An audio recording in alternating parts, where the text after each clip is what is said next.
ಇಲ್ಲಿ ನಾವು white rice ಹಾಗೆಯೇ ಬ್ರೌನ್ ರೈಸ್ ಬಗ್ಗೆ ತಿಳಿದುಕೊಳ್ಳೋಣ. ವೈಟ್ ರೈಸಿನಲ್ಲಿ ಸಿಂಪಲ್ ಕಾರ್ಬೋಹೈಡ್ರೇಟ್ಸ್ ಇರುತ್ತೆ, ಹಾಗೆಯೇ ಬ್ರೌನ್ ರೈಸ್ನಲ್ಲಿ ಕಾಂಪ್ಲೆಕ್ಸ್ ಕಾರ್ಬೋಹೈಡ್ರೇಟ್ಸ್ ಉಂಟು. ಓಕೆ, ಈ ಸಿಂಪಲ್ ಕಾರ್ಬೋಹೈಡ್ರೇಟ್ಸ್ ಮತ್ತು ಕಾಂಪ್ಲೆಕ್ಸ್ ಕಾರ್ಬೋಹೈಡ್ರೇಟ್ಸ್ ಏನು ಅಂತ ಕೇಳ್ತೀರಾ? ಸಿಂಪಲ್ ಕಾರ್ಬೋಹೈಡ್ರೇಟ್ಸ್ ಬ್ರೆಡ್ಡಿನಲ್ಲಿ, ವೈಟ್ ರೈಸಿನಲ್ಲಿ ಇರುತ್ತೆ. ಇದನ್ನು ತೆಗೆದುಕೊಂಡ್ರೆ ನಮ್ಮ ಬಾಡಿಯಲ್ಲಿ ಅನ್ವಾಂಟೆಡ್ ಫ್ಯಾಟ್ ಬೆಳೆಯುತ್ತೆ, ಹಾಗೆಯೇ ಹಸಿವು ಬೇಗನೆ ಆಗುತ್ತೆ. Okay, next come to complex carbohydrate. Complex carbohydrates ತೆಗೆದುಕೊಂಡರೆ ಹಸಿವು ಬೇಗ ಆಗುವುದಿಲ್ಲ. ಓಕೆ, ಡೈಜೆಷನ್ ಸ್ಲೋ ಆಗಿ ನಡೆಯುತ್ತೆ. ಸೊ ಅದರಿಂದ ನಮ್ಮ ವೆಯ್ಟ್ ಲಾಸು ಆಗುತ್ತೆ, ಯಾಕಂದರೆ ಊಟ ಕಡಿಮೆ ಮಾಡಲು ಇದು ಸಹಾಯ ಮಾಡಿಕೊಡುತ್ತೆ. ಓಕೆ, ಸೊ ಇದರಿಂದ ತೂಕ ಕಡಿಮೆ ಆಗುತ್ತೆ. ಹಾಗೆಯೇ ಬ್ರೌನ್ ರೈಸ್ನಲ್ಲಿ ಎಲ್ಲ ಪೋಷಕಾಂಶಗಳು ಹಾಗೆ ಉಳಿದಿರುತ್ತೆ. ಕಂಪೇರ್ ಮಾಡಿಕೊಂಡ್ರೆ ವೈಟ್ ರೈಸ್ಗೆ ಅವರು ಎಲ್ಲ ರೀತಿಯ ನಮ್ಮ ಪೋಷಕಾಂಶಗಳೆಲ್ಲ ತೆಗೆದುಬಿಟ್ಟಿರುತ್ತಾರೆ, ಸಿಂಪಲ್ ಕಾರ್ಬೋಹೈಡ್ರೇಟನ್ನಾಗಿ ಮಾಡಿಬಿಟ್ಟಿರುತ್ತಾರೆ ಅದನ್ನು. ಸೊ ನಾನು ನಿಮಗೆ ಅಂದರೆ ನನ್ನ ಪ್ರೇಕ್ಷಕರಿಗೆ ರೆಕಮೆಂಡ್ ಮಾಡೋದೇನೆಂದರೆ ಬ್ರೌನ್ ರೈಸ್ ತಗೊಳ್ಳಿ ಅಂತ. ನಾನೇ ಅಲ್ಲ, ಈ ಪ್ರಪಂಚದಲ್ಲಿ ಯಾವುದಾದ್ರೂ ಆಗಲಿ, ಯಾವನೇ ವೆಯ್ಟ್ ಲಾಸ್ ಟ್ರೈನರ್ ಅಥವಾ ನ್ಯೂಟ್ರಿಷನಿಸ್ಟ್ ಆಗಲಿ ತನ್ನ ಕಸ್ಟಮರ್ಸ್ಗೆ ಬ್ರೌನ್ ರೈಸನ್ನೇ ರೆಕಮೆಂಡ್ ಮಾಡ್ತಾನೆ. Not in only Karnataka or not in only India, ಇಡೀ ಜಗತ್ತಿನಲ್ಲೇ ಬ್ರೌನ್ ರೈಸ್ನ ರೆಕಮೆಂಡ್ ಮಾಡುತ್ತಾರೆ. ಓಕೆ, ಒಂದು ವೇಳೆ ನೀವು ಒಳ್ಳೆ ಫಿಸಿಕ್ನ ವೆಯ್ಟ್ ಲಾಸ್ನ ಮಾಡ್ಕೋಬೇಕಂದ್ರೆ. ಓಕೆ ಫ್ರೆಂಡ್ಸ್, ನೆಕ್ಸ್ಟ್ ನೋಡೋಣ ಬನ್ನಿ ಯಾವ ಫುಡ್ ಅಂತ. ನಾವು ವೈಜ್ಞಾನಿಕ ದೃಷ್ಟಿಯಿಂದ ನೋಡಿದ್ರೆ ಸಕ್ಕರೆಯಲ್ಲಿ ನ್ಯೂಟ್ರಿಷನಲ್ ವ್ಯಾಲ್ಯೂ 0% ಇರುತ್ತೆ. ಜಸ್ಟ್ ಇದು ಟೇಸ್ಟ್ ಮಾತ್ರ ಕೊಡುತ್ತೆ, ಸಿಹಿತನ ಮಾತ್ರ ಕೊಡುತ್ತೆ. ಹಾಗೆಯೇ ನಮ್ಮ ಹನಿ ಜೇನುತುಪ್ಪನ ಕಂಪೇರ್ ಮಾಡಿಕೊಂಡ್ರೆ ಜೇನುತುಪ್ಪನಲ್ಲಿ ಒಳ್ಳೆ ಆ್ಯಂಟಿ ಆಕ್ಸಿಡೆಂಟ್ಸ್ ಇರುತ್ತೆ, ವೈಟಮಿನ್ಸ್ ಇರುತ್ತೆ. ಇದು ನಮ್ಮ ಬಾಡಿಗೆ ತುಂಬಾ ಇಂಪಾರ್ಟೆಂಟ್ ಆಗಿರುತ್ತೆ. ಹಾಗೆಯೇ ಇದು ಒಂದು ಒಳ್ಳೆ ಟೇಸ್ಟ್ ಕೂಡ ಕೊಡುತ್ತೆ. ಸೊ ನಾನು ರೆಕಮೆಂಡ್ ಮಾಡೋದು ನಿಮಗೆ ಹನಿ ಜೇನುತುಪ್ಪವನ್ನು ತೆಗೆದುಕೊಳ್ಳಿ, ಒಂದು ವೇಳೆ ನೀವು ಸಿಹಿನ ತೆಗೆದುಕೊಳ್ಳಬೇಕು ಅಂತ ಇದ್ದರೆ. ಓಕೆ, ಬನ್ನಿ ನೆಕ್ಸ್ಟ್ ಯಾವ ಡಯೆಟ್ನಲ್ಲಿ ಯಾವ ವಸ್ತುನ ಯೂಸ್ ಮಾಡ್ಕೋಬೇಕು, ಯಾವ ವಸ್ತುನ ಯೂಸ್ ಮಾಡಬಾರ್ದು ಅಂತ ತಿಳಿದುಕೊಳ್ಳೋಣ ಗೆಳೆಯರೇ. ಓಕೆ, ನಡೀರಿ. ಒನ್ಸ್ ಅಗೈನ್ ಸಿಂಪಲ್ ಬ್ರೆಡ್ನಲ್ಲಿ ಸಿಂಪಲ್ ಕಾರ್ಬೋಹೈಡ್ರೇಟ್ ಇರುತ್ತೆ. ಇದರಲ್ಲಿ ಯಾವುದೇ ರೀತಿಯಾದಂತಹ ಪ್ರೋಟೀನ್ ಇರಲ್ಲ, ಇದ್ರೂ ಅದು ತುಂಬ ಕಡಿಮೆ ರಾಶಿಯಲ್ಲಿರುತ್ತೆ. ಸೊ ಇದು ನಮಗೆ ಅಷ್ಟೊಂದು ಒಳ್ಳೆಯದಲ್ಲ. ಅಂದರೆ ಬ್ರೌನ್ ಬ್ರೆಡ್ ಬಗ್ಗೆ ಇವತ್ತು ತಿಳಿದುಕೊಳ್ಳೋಣ. ಬ್ರೌನ್ ಬ್ರೆಡ್ ಶುಗರ್ ಪೇಷಂಟ್ಗೆ ಇದು ಒಂದು ತುಂಬ ಅತ್ಯುತ್ತಮವಾದಂತಹ ಆಹಾರ.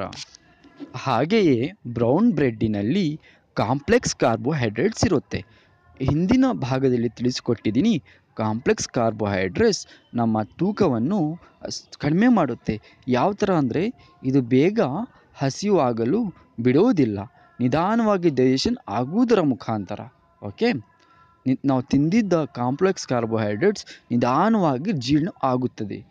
ಸೊ ನಮ್ಮ ಹೊಟ್ಟೆನೂ ಭಾರ ಅನ್ನಿಸೋದಿಲ್ಲ, ನಾವು ತುಂಬಾ ಆ್ಯಕ್ಟಿವ್ ಆಗಿರ್ತೀವಿ ಈ ಬ್ರೌನ್ ಬ್ರೆಡ್ ತೆಗೆದುಕೊಳ್ಳೋದ್ರಿಂದ.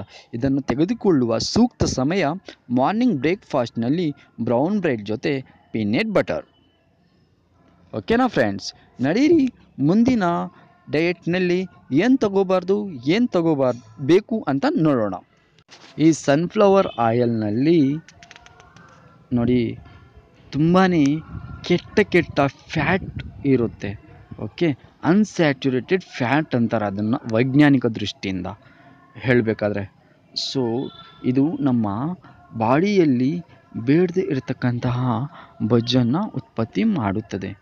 ಸೊ ನೀವು ಇದನ್ನು ಕಂಪ್ಲೀಟಾಗಿ ಅವಾಯ್ಡ್ ಮಾಡಿ ಈ ಫುಟ್ಪಾತಲ್ಲಿ ಸಿಗ್ತಕ್ಕಂತಹ ಬೋಂಡ ಬಜ್ಜಿನ ತಗೊಳ್ಳೋದನ್ನು ಕಂಪ್ಲೀಟಾಗಿ ನಿಲ್ಲಿಸಿ.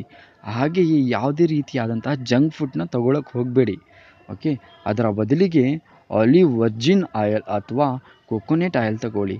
ಇದರಲ್ಲಿ ಏನಿರುತ್ತಂದರೆ ಆಲಿವ್ ಅಥವಾ ಕೊಕೊನೆಟ್ ಆಯಿಲ್ನಲ್ಲಿ ಸ್ಯಾಚುರೇಟೆಡ್ ಫ್ಯಾಟ್ ಇರುತ್ತೆ, ಒಳ್ಳೆಯ ಕೊಬ್ಬಿನ ಅಂಶ ಇರುತ್ತೆ, ನಮ್ಮ ಬಾಡಿಗೆ ಬೇಕಾದಂತಹ ಕೊಬ್ಬಿನ ಅಂಶ ಇರುತ್ತೆ. ಇದು ನಮ್ಮ ಬಾಡಿನ ಹೆಲ್ತಿಯಾಗಿರಿಸುವುದಕ್ಕೆ ಸಹಾಯ ಮಾಡಿಕೊಡುತ್ತದೆ. ಬನ್ನಿ ನೆಕ್ಸ್ಟ್ ನೋಡೋಣ. ಜಂಕ್ ಫುಡ್ಸ್ನಲ್ಲಿ ಸಕ್ಕರೆಯ ಪ್ರಮಾಣ ತುಂಬಾ ಇರುತ್ತೆ. ಸಕ್ಕರೆ ತಗೊಳ್ಳೋದ್ರಿಂದ ಏನಾಗುತ್ತಂತ ನಿಮಗೆ ಗೊತ್ತಿದೆ ಆಲ್ರೆಡಿ.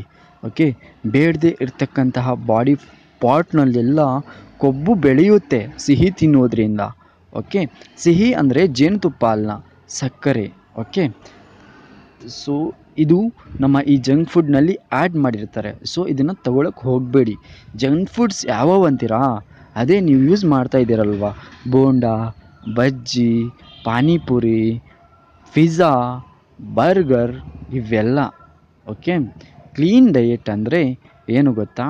ಕ್ಲೀನ್ ಡಯೆಟ್ನಲ್ಲಿ ಫಾರ್ ಎಕ್ಸಾಂಪಲ್ಸ್ ಕೆಲವು ಕಂಟೆಂಟ್ಸ್ನ ಹೇಳ್ತೀನಿ.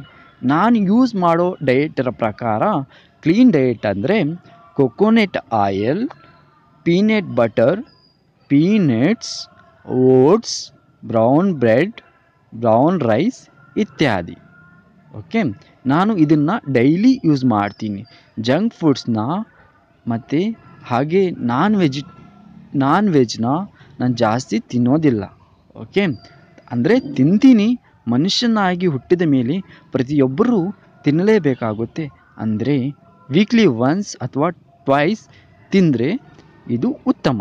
ಓಕೆ, ಡೈಲಿ ನಮ್ಮ ಕ್ಲೀನ್ ಡಯೆಟ್ನ ನಾವು ಮೇಂಟೈನ್ ಮಾಡಿಕೊಳ್ಳಬೇಕು. ಓಕೆ, ಇದೆಲ್ಲ ಏನಪ್ಪ ಇಷ್ಟೊಂದು ಕರ್ಮ ಇಷ್ಟೊಂದು ಮಾಡಬೇಕಾ ಅಂದರೆ ಒಂದು ಮಾತು ಹೇಳ್ತೀನಿ ಕೇಳಿ. ನೋಡಿ, ನಮ್ಮ ಹೆಲ್ತಿಗಿಂತ ಇಂಪಾರ್ಟೆಂಟ್ ಯಾವುದೂ ಅಲ್ಲ. ನಮ್ಮ ಹೆಲ್ತಿಗೋಸ್ಕರ ಏನು ಬೇಕಾದರೂ ಮಾಡಲೇಬೇಕಾಗುತ್ತದೆ.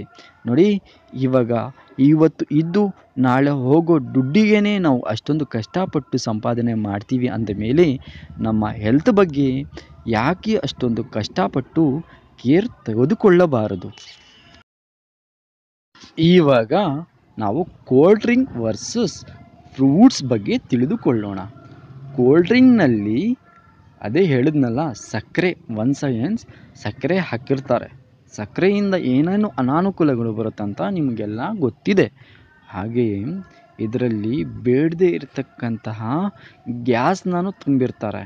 ಸೊ ಇದು ನಮ್ಮ ಹೊಟ್ಟೆನಲ್ಲಿ ಹೋಗಿ ನಮ್ಮ ಹೊಟ್ಟೆನ ಚಿಂದಿ ಮಾಡೋದಕ್ಕೆ ಸಾಧ್ಯ ಆಗುತ್ತೆ. ಇದು ಒಂದು ಸಾಕು, ಕೋಲ್ಡ್ ಡ್ರಿಂಕ್ ಒಂದು ಸಾಕು. ಒಂದು ವೇಳೆ ನೀವು ಏನಂತ ತಿಳ್ಕೊತೀರಾ ಜನ, ನೋಡಿ ಇವಾಗ ಹೊಟ್ಟೆ ತುಂಬ ಊಟ ತಿಂದಿದ್ದೀನಿ, ಅದು ಜೀರ್ಣ ಆಗ್ತಿಲ್ಲ, ನಾನಿವಾಗ ಸ್ಪ್ರೈಟ್ ಕುಡಿಬೇಕು ಅಂದ್ಕೊತೀರ. ಇದು ತುಂಬಾ ತಪ್ಪು ಕಲ್ಪನೆ. ಸೊ ನಿಮಗೆ ಸದ್ಯಕ್ಕೆ ರಿಸಲ್ಟ್ ಬರುತ್ತೆ, ಸ್ವಲ್ಪ ಜೀರ್ಣ ಆದಂಗೆ ಅನಿಸುತ್ತೆ. ಓಕೆ, ಸ್ವಲ್ಪ ಟೆಂಪರವರಿ ರಿಲೀಫ್ ಸಿಗುತ್ತೆ. ಬಟ್ ಇದರಿಂದ ನೀವು ನಿಮ್ಮ ಆರೋಗ್ಯನ ಕೆಡಿಸಿಕೊಳ್ಳುತ್ತಿದ್ದೀರಾ ಅಂತ ನಿಮಗೆ ಗೊತ್ತಾಗೋದಿಲ್ಲ. ನೋಡಿ, ಸ್ಪ್ರೈಟ್ನಲ್ಲಿ ಏನು ತುಂಬಿರ್ತಾರಂತೆ, ಅನ್ವಾಂಟೆಡ್ ಗ್ಯಾಸ್ನೆಲ್ಲ ತುಂಬಿರ್ತಾರೆ. ಕೆಮಿಕಲ್ ಮನುಷ್ಯನ ದೇಹದಲ್ಲಿ ಹೋದರೆ ಏನಾಗುತ್ತೆ ಅಂತ ನಿಮಗೆ ಗೊತ್ತಿಲ್ದಿರ ಇದ್ದರೆ ತಿಳಿದುಕೊಳ್ಳಿ. ಸೊ ಕೆಮಿಕಲ್ಸ್ನ ನಾವು ಜಾಸ್ತಿ ನಮ್ಮ ದೇಹಕ್ಕೆ ಪ್ರವೇಶ ಮಾಡ್ದಂಗೆ ನೋಡಿಕೊಳ್ಳಬೇಕು. ನೋಡಿ, ನಾವು ತೆಗೆದುಕೊಳ್ಳುವ ಟ್ಯಾಬ್ಲೆಟ್ಸ್, ಮಾತ್ರೆಗಳಿರುತ್ತಲ್ವ, ಆ ಮಾತ್ರೆಗಳು ಕೂಡ ಕೆಮಿಕಲಿಂದನೇ ಆಗಿರುತ್ತೆ. ಸೊ ನಾವು ಹೆಲ್ತ್ ಮೇಂಟೈನ್ ಮಾಡಿಕೊಂಡ್ರೆ ಈ ಆಸ್ಪತ್ರೆಗೆ ಹೋಗೋದು ತಪ್ಪುತ್ತೆ, ಈ ಮಾತ್ರೆಗಳನ್ನು ತೆಗೆದುಕೊಳ್ಳುವುದು ತಪ್ಪುತ್ತೆ. ಸೊ ಅದಕ್ಕೆ ಈ ಮಾತ್ರೆಗಳಿಂದ ನಿಮಗೆ ನಿಮ್ಮ ಕಾಯಿಲೆ ಕ್ಯೂರ್ ಆಗಬಹುದು, ಬಟ್ ಈ ಮಾತ್ರೆಗಳಿಂದನೂ ವೇಟ್ ಗೇನ್ ಆಗುತ್ತೆ ಅಂತ ನಿಮಗೆ ಗೊತ್ತಾ ಗೆಳೆಯರೇ? ಸೊ ಗೊತ್ತಿಲ್ಲ ಅಂದರೆ ಅದರ ಬಗ್ಗೆ ನಾನು ನೆಕ್ಸ್ಟ್ ವಿಡಿಯೋನಲ್ಲಿ ತಿಳಿಸ್ಕೊಡ್ತೀನಿ, ಮಾತ್ರೆಗಳಿಂದ ಯಾವ ರೀತಿ ವೇಟ್ ಹೆಚ್ಚಾಗುತ್ತೆ ಅನ್ನೋದು. ಓಕೆ, ಸೊ ನೀವು ದಯವಿಟ್ಟು ಹೆಲ್ತನ್ನ ಕಾಪಾಡಿಕೊಳ್ಳಿ.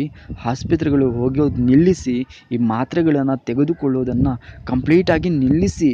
ಮಾತ್ರೆಗಳ ಬದಲು ನೈಸರ್ಗಿಕವಾಗಿ, ಅಂದರೆ ಸ್ವಾಭಾವಿಕ, ಅಂದರೆ ಈ ನ್ಯಾಚುರಲ್ ಆಗಿ ಸಿಗ್ತಕ್ಕಂತಹ ಫುಡ್ನ ತಿಂದು ಗಟ್ಟಿ ಆಗಿರಿ, ದಟ್ಟಪುಷ್ಟರಾಗಿರಿ ಅಂತಾರಲ್ವ ಕನ್ನಡದಲ್ಲಿ, ಆ ಥರ ಆಗಿರಿ ಫ್ರೆಂಡ್ಸ್. ಓಕೆ, ಸೊ ನಾನು ನನ್ನ ಮುಂಬರುವ ನೆಕ್ಸ್ಟ್ ವೀಡಿಯೋಸ್ನಲ್ಲಿ ಇನ್ನೂ ನ್ಯಾಚುರಲ್ ಆಗಿ ಸಿಗ್ತಕ್ಕಂತಹ ಡಯೆಟ್ಸ್ನ, ವೆಯ್ಟ್ ಲಾಸ್ ಡ್ರಿಂಕ್ಸ್ನ ಎಲ್ಲ ತಿಳಿಸ್ಕೊಡ್ತೀನಿ. ಇದುವರೆಗೂ ನನ್ನ ಚಾನಲ್ನ ಸಬ್ಸ್ಕ್ರೈಬ್ ಮಾಡ್ಕೊಂಡಿಲ್ಲ ಅನ್ನೋ ಹಾಗಿದ್ದರೆ ಮನಸ್ಸಿಂದ ಕೇಳ್ತಾ ಇದ್ದೀನಿ, ನನ್ನ ಚಾನಲ್ನ ಸಬ್ಸ್ಕ್ರೈಬ್ ಮಾಡ್ಕೊಳ್ಳಿ. ನನ್ನ ಈ ವಿಡಿಯೋ ನೋಡಿದ್ದಕ್ಕೆ ನಿಮ್ಮೆಲ್ಲರಿಗೂ ತುಂಬ ಧನ್ಯವಾದಗಳು ನನ್ನ ಗೆಳೆಯರೇ.